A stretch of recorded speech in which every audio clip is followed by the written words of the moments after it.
A lot of times I'm seeing guys on pitches on the outside corner trying to pull it. What we want to do is this sort of is how we want to hit our pitches. If that ball is an inside pitch, I want to hit it out front.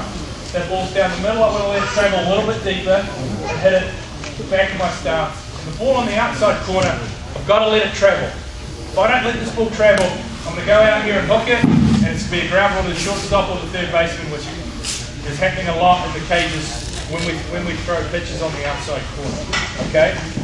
When you see this pitch away from you, you've got to tell yourself to let that ball travel and get a little bit deeper. You understand what I'm saying? If I jump out and try and hit this pitch, I'm going to hook it, it's going to be a ground ball. I'm sure dads and coaches have seen a lot of ground balls to the shortstop and the third baseman. That's because we're trying to pull an outside pitch. The really good hitters, the ones that hit for a high average, know how to handle this pitch on the outside corner. They have to. Because that's how pitchers try to get you out. 90% of the time they'll try and get you out on the outside part of the plate, wanting you to jump out here and try and pull it. We've got to allow this ball to travel and get deep. And to be able to do that, what I mentioned last time, we've got to keep our hands inside the ball. Okay? You're going to hear that said a lot. When we're hitting on these tees, it's good to put the ball on the tee like this. And we want to try and hit this inside seam here, okay? It's like a two-seamer. When I set it up on my tee, I want to try and hit this inside. What that does is that forces me to keep my hands inside the ball and stay through it and drive the ball, okay? Everyone that's come through these cages with me has heard me say what? Hit the ball up the middle. Why is that? It is usually a base. If you hit a ball crisply up the middle, it usually gets by the pitcher and by the middle infielders, yes. But what that does is that allows us to let that ball travel. I want to hit that ball straight back where it came from. It's the pitch where it is on the plate that dictates what I do to it. If I'm looking for a ball right down the middle to hit back up the middle and I see it inside, I instantly just pull my hands inside and I'll pull the ball.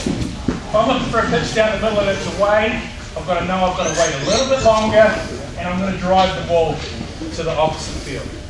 Okay? To be a good hitter, you've got to be able to hit the ball to right field, center field, and left field. Therefore, the pitcher's on the mound thinking, if I throw the ball inside, he pulls it. If I throw it on the outside corner, it hits the other way. This guy's a pretty good hitter. Okay? All those guys that hit for high averages in the big leagues can hit the ball all over the field.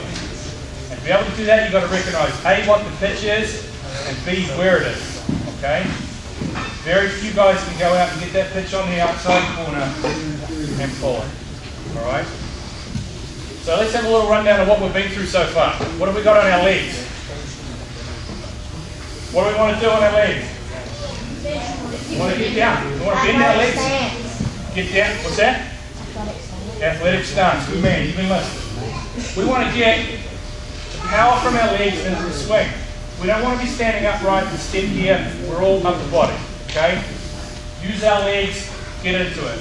Get it into the swing. Whether if you can still be closed stance like a few of you guys are and get down into your legs, make sure you've got it. Don't just stand straight up. Okay? Use our legs. Now, pass to the ball, which we're going to do for the last session.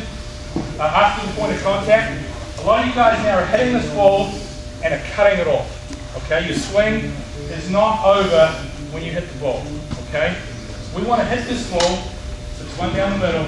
I want to hit it right there, and I want to stay through the ball. You must have heard a coach say that. Stay through it. It means when I hit it, I want to stay through the ball with extension, because I'm still creating power from here through here. Hit it, stay through it, extend out here. And when you see a lot of hitters' photos after the point of contact, you see this. Okay, you see the extension out after they've hit the ball. You don't see them hit it and roll over it, cut across it. Okay, so we want to hit this ball, stay through it, get extension out here, and follow through back here. Okay, short to the ball, long through the ball, as long as you can, creating the power and going through. All right.